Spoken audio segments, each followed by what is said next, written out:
లూకాసు వార్త 2వ అధ్యాయం 8వ వచనం.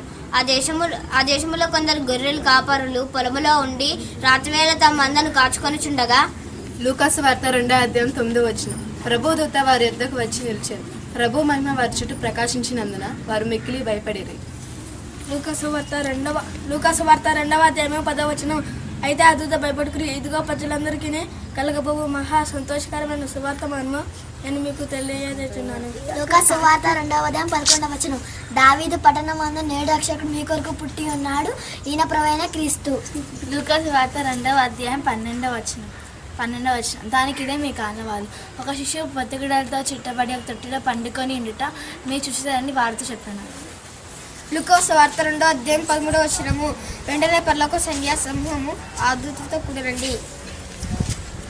లూకాసు వార్త 2వ అధ్యాయం 14వ వచనం.